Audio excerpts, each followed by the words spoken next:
Olha, eu aqui com mais uma convidada especial, Wanda Gomes. Quem me acompanha nas redes sociais sabe que a nossa conexão foi coisa de Deus mesmo. Verdade. Foi verdade. por um fato triste que a gente não vai trazer à tona aqui hoje, não. Vão ter que voltar lá nos meus reels passados para descobrirem. Mas hoje a gente tem uma amizade muito gostosa. Como eu disse, a Wanda também é do interior de São Paulo. E vive em Maceió há quantos anos já? 6 anos. E me fala, o que te encantou nessa terra gostosa? Esse mar maravilhoso, o povo aqui é muito acolhedor, qualidade de vida. Então eu resolvi vir pra cá pra ficar. E eu digo que as pessoas têm uma visão distorcida do Nordeste. Com certeza. Porque, a cultura é muito diferente. É diferente. São inteligentíssimos, conhecem da história do nosso país, né? Então, assim, é um preconceito, muitas vezes, que é passado de pessoa para pessoa sem saber, de fato, o que estão falando. Então, é uma terra boa para trabalhar. Ótima, ótima, ótima. Eu sou empresária aqui. Daqui saí, eu tô assim em vários lugares do Nordeste. Então eu amo aqui. Eu fiz minha vida aqui. A minha vitória foi em Maceió.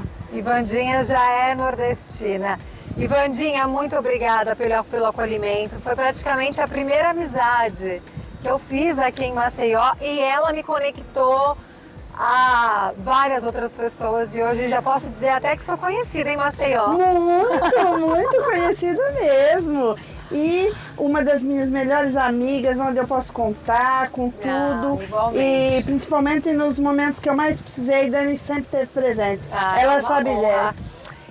Eu vou te convidar para ficar aqui comigo e assistir uma entrevista com o Dr. Alexandre Laverde, ele que é um nutricionista muito conceituado em Araraquara e toda a região, faz um trabalho impecável, porque a gente acaba muitas vezes relaxando durante esse período de férias, carnaval. Alguns que querem estar no bloco ficam na dieta, os outros não, vão para viagens, acabam saindo da alimentação ali do dia a dia. Certo. Como é para você seguir uma rotina de dieta? Ou você para mim não sigo, Dani, porque minha vida é muito corrida, mas vou aceitar muito, vai ser muito bem-vinda as diquinhas. Vamos conferir as dicas então. E a Rafaela Reis que fez essa entrevista. Vamos conferir. Segundo pesquisas, o emagrecimento por conta própria em 99,9% dos casos não tem êxito. E hoje nós estamos aqui com o Dr. Alexandre Laverde, que vai nos esclarecer várias dúvidas a esse respeito. Doutor, é um prazer tê-lo conosco aqui no Universo Mais. Prazer é meu, Rafa. Boa tarde. Boa tarde. Então vamos lá. Primeiramente, conta pra gente como que você ingressou no mundo da nutrição e há quanto tempo você está nele. Rafa, eu sou clínico já há 17 anos, formado há 17 anos. Eu era atleta profissional de futebol e certa vez eu cheguei num clube de futebol e lá tinha uma nutricionista e ela fazia avaliação da composição corporal dos atletas e ela fazia alguma suplementação, arrumava a alimentação, nada muito individualizado. Mas eu notei tanta diferença na minha performance, na mudança da minha composição corporal, que eu me interessei rapidamente pelo assunto. E antes mesmo de terminar essa carreira, uma carreira curta no futebol, eu já iniciei a faculdade de nutrição. Muito bem. Então vamos começar falando sobre esse dado aí de pelo menos 99,9% das pessoas tentarem emagrecer por conta própria. Por que é tão difícil? Normalmente, Rafa, quando a gente tenta emagrecer por conta própria, a gente comete alguns erros. O maior deles é tentar comer cada vez menos ou emagrecer rápido demais. Quando isso acontece, normalmente eu consumo muito menos energia, muito menos vitaminas, muito menos minerais, aminoácidos, e isso causa déficits severos no meu metabolismo.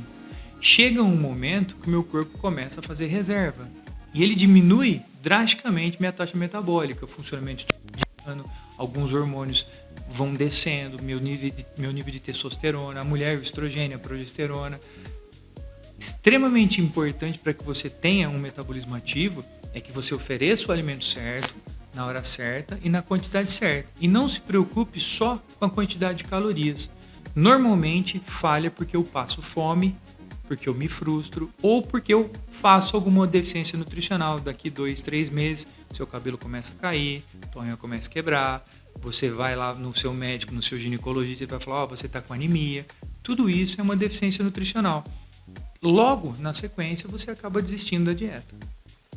Algumas pesquisas apontam que para os brasileiros é muito difícil ter disciplina quando se trata da alimentação saudável.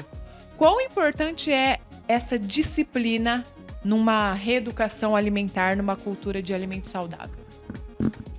Bom, quando a gente fala de relação com a comida, né, relação afetiva com a comida, o brasileiro ele tem um histórico diferente dos outros povos, né? Então a gente é acostumado a grandes mesas, festas, casas de vó, viagens, e tudo gera uma relação com a comida. Então quando eu penso que eu quero emagrecer, eu preciso imaginar que eu vou ter que cortar tudo isso. Eu não posso mais comer doce, eu não posso mais viajar, eu não posso mais uma festa. Na verdade não é assim, né, Rafa? A gente precisa de equilíbrio. E aí a gente pensa, eu preciso ter disciplina. Disciplina é ter que fazer o que tem que ser feito, mesmo sem querer. Então depende do que você tem como objetivo, a disciplina é importante. Mas não existe um alimento proibido, por exemplo. Eu nunca mais posso comer açúcar, eu não posso nunca mais ir num churrasco, sair com meu namorado, comer uma pizza. Não, eu preciso de equilíbrio. Então quando eu penso, preciso fazer uma dieta, logo vem na minha cabeça grandes restrições. E aí eu me imagino, eu não vou ter disciplina para fazer isso. E aí eu acabo desistindo. E o papel do nutricionista é exatamente conscientizar vocês, paciente, que eu não preciso de grandes esforços para conseguir ser saudável, para conseguir emagrecer. O que eu preciso é que você coma alimentos que vão te oferecer uma condição de saúde. O emagrecimento vai depender exatamente do seu estilo de vida. Quando eu consigo adequar essas coisas, nada é impossível. Eu vou alcançar, eu vou chegar à posição corporal que eu quero, eu vou ter a saúde desejada, meus níveis de colesterol, de triglicérides, de açúcar vão estar normais, porque eu aprendi a comer em quantidade suficiente para que eu fique bem, não faça nenhuma deficiência nutricional. Para o emagrecimento, é importante que haja uma equipe multidisciplinar que vai acompanhar o paciente, certo? Correto. E quais os profissionais, então, você indica? O nutricionista age em conjunto sempre com o educador físico, dependendo da necessidade de um psicólogo, uma psicóloga. E quando a necessidade de um tratamento medicamentoso, a gente também usa o médico, o endocrinologista, principalmente. Agora também tem uma especialidade que é a medicina do esporte, que também trata de distúrbios metabólicos e de performance de atletas. Então, quando a gente consegue essa equipe multidisciplinar, o paciente com certeza vai ter sucesso, porque a gente consegue, em todas as áreas, em todos os âmbitos, melhorar a vida desse paciente. Bom, então agora vamos falar de alguns tabus, alguns assuntinhos polêmicos. A começar pelo Dia do Lixo. Pode? Depende, né? Normalmente, com os meus pacientes, a gente consegue ali umas refeições para relação afetiva, social, cultural. Respeito os profissionais que dizem que o Dia do Lixo não existe. Eu acho que o importante é que você tenha uma constância, que você consiga executar seus planos ali de atividade física, de alimentação, mas que você também pode ou possa, num final de semana ou numa festa, numa casa da avó, que você possa comer alguma coisa diferente do que você está comendo, inclusive para que você consiga a manutenção daquilo. Imagina, você tem 365 dias no ano. Se você sair uma vez por semana da dieta, qual impacto isso vai trazer no seu resultado final? Quase nenhum. Tem que tomar cuidado para que isso não gere um gatilho, para que você não queira comer todo dia alguma coisa diferente, procurar prazer na comida todas as vezes. A comida gera prazer, Rafa. Agora, eu procurar prazer todas as vezes na comida, aí não está certo. Então, eu preciso realmente ter um equilíbrio e aí eu posso, num final de semana, numa festa, comer alguma coisa diferente, sem exageros, principalmente pensando na minha saúde. E pesar os alimentos é uma coisa legal? Para alguns pacientes, sim. para outros não. Então depende do perfil, depende do que eu quero. Eu quero uma alimentação saudável, eu quero melhorar minha saúde, eu quero melhorar meus níveis séricos de colesterol, eu tenho uma resistência insulínica, eu sou pré-diabético. Eu não preciso necessariamente pesar o alimento. A gente pode, por medidas caseiras, conseguir esse ajuste. Mesmo porque esse paciente, essa pessoa, esse indivíduo, ele vai precisar desse tratamento para a vida. Então ele vai conseguir mudar desde que ele consiga uma manutenção, desde que ele consiga essa mudança gradativa para a vida dele. Agora, quando eu falo, por exemplo, de um atleta, de performance, aí todo grama de proteína, todo grama de carboidrato, todo grama de gordura, vitaminas, minerais, nos alimentos, pesado, vai ficar mais exato. E aí isso faz toda a diferença na performance final do meu atleta ou do meu paciente que quer um esportista. Então, depende, Rafa. Dá para pesar, mas não é necessário pesar dependendo do meu objetivo de vida. E o famoso jejum intermitente, qual a sua opinião sobre ele? Depende também. Né? Existem casos que ele vai funcionar, existem casos que ele não vai funcionar. É um estilo de dieta. Se você consegue mantê-lo, ele vai funcionar. Claro que você precisa de um nutricionista. A ideia do jejum intermitente é comer poucas vezes ao longo do dia. Então eu preciso, dentro dessas refeições, ter o máximo de equilíbrio. Quando eu penso em fazer um jejum, naturalmente eu penso numa restrição exagerada. E quem está pensando no jejum está pensando em emagrecer, 99% das vezes. Quando falta nutriente, quando falta vitaminas, eu gero déficits energéticos, de vitaminas, de minerais, de energia de maneira geral. Isso faz com que o meu emagrecimento não evolua, que eu pare de emagrecer por um tempo. Em 1950, 1960, a dieta fracionada foi estabelecida. E nessa dieta fracionada, a gente observou que quando o paciente comia 3 vezes, 4 vezes, 5 vezes, 6 vezes por dia, o resultado no emagrecimento era melhor em quem comia mais vezes, sem aumentar a quantidade total de energia. E a gente observou que resistência insulínica, níveis de gordura sanguínea, colesterol, triglicerídeos eram reduzidos quando a gente comia mais vezes. Hoje, a gente se preocupa muito com a quantidade de calorias. E a caloria é a moeda de troca do nutricionista com o paciente.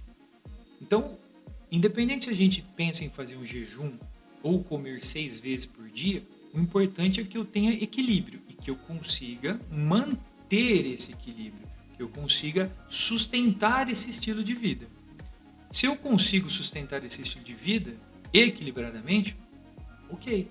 Jejum ou 6 vezes por dia, ou cetogênica, ou low carb, high fat. Temos dezenas de estilos de dieta. O importante é entender qual vai se encaixar melhor no meu perfil. Então, vai funcionar? Vai.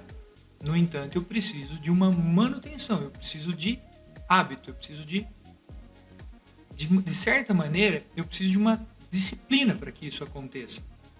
E se eu tiver essa disciplina, vai funcionar. E a fala de que se deve comer de 3 em 3 horas, é verdade? Eu gosto. De 3 em 3, 3 e meia, 4. Depende do meu estilo de vida, depende do que eu estou acostumado a fazer. Às vezes o paciente senta aqui na minha frente e fala: eu não tomo café, eu só almoço e janto. Eu só tomo café, almoço e janto. Eu não consigo comer ao longo do dia. Então, se eu vou comer cada 3, cada 4, cada 2, se eu vou fazer jejum intermitente, isso vai ser individualizado, isso vai ser na hora, isso vai ser de acordo com o que fica mais prático, com o que fica mais fácil para o paciente. O importante é deixar isso equilibrado. Existem evidências que comer mais vezes ao longo do dia melhora a minha saúde, controla meu apetite, melhora meus hormônios adrenérgicos, meus hormônios anabólicos. Então, existem muitas evidências que diz que quando eu como mais vezes ao longo do dia, eu emagreço melhor. No entanto, se eu fizer uma dieta com menos refeições ao longo do dia e manter um déficit calórico equilibradamente, eu também vou emagrecer. Então vai depender do que o paciente consegue. Às vezes eu digo que sempre o papel aceita tudo, mas na prática não é o que a gente consegue. Então é muito importante individualizar isso, Rafa. Quando eu penso, eu quero que meu paciente coma 6 vezes por dia. Será que na rotina dele ele vai ter tempo para comer 6 vezes ao dia? Ah, eu consigo comer 2 vezes por dia, eu consigo comer 3 vezes por dia. Independente de quantas vezes eu como, o importante é ter equilíbrio e conseguir manter isso. Gosto de quanto mais vezes melhor, porque eu consigo, em mais vezes, oferecer mais qualidade na comida, né? E a pessoa fica satisfeita o dia inteiro, controla a ansiedade. Toda vez que ela vai comer, ela vai estar com menos fome. Então ela vai conseguir uma organização da rotina dela melhor. Eu gosto da ideia, mas voltando, o importante é o que a gente consegue fazer para ajudar o paciente. Se é jejum, se é 3, se é 6, se é cetogênica, se é low carb. O importante é deixar adequado à necessidade individual. E o famoso adoçante? Tem gerado também uma discussão sobre o uso dele. Faz bem, não faz bem? O adoçante, ele é uma realidade, ele veio para substituir o açúcar em algumas ocasiões. Existem adoçantes artificiais que a gente sabe que não faz bem, principalmente para a nossa flora intestinal, podendo mudar nossa microbiota, aumentando a proliferação de bactérias ruins. As ruins e as boas, elas têm que estar lá para ter equilíbrio. E alguns adoçantes artificiais, ciclamato, sacarina, sucralose, aspartame, eles mudam a nossa flora intestinal. E isso provoca uma desbiose intestinal, afetando diretamente resistência insulínica, produção e reabsorção de enzimas e hormônios. Então eu tenho um mau funcionamento orgânico, gero inflamação, gases, flatulência, distensão abdominal. Por outro lado, é uma maneira de eu economizar calorias. Então se eu consigo, por exemplo, um diabético, né, que não deve comer açúcar, ou pelo menos deve evitar comer açúcar, né, Rafa? O adoçante é uma ótima opção. E aí eu tenho adoçantes naturais, que é o caso do stevia, da talmatina, do xilitol, do eritritol. Então eu tenho opções boas de adoçante. Ainda no Brasil está aumentando. A minha esperança é que daqui a pouco a gente encontre isso na prateleira do supermercado. Mas o adoçante é uma realidade, é uma opção maravilhosa para quem está pensando em fazer uma restrição de açúcar, para quem tem diabetes, para quem quer emagrecer. É muito legal. No entanto, a gente tem que ter alguns cuidados, como esse que eu citei.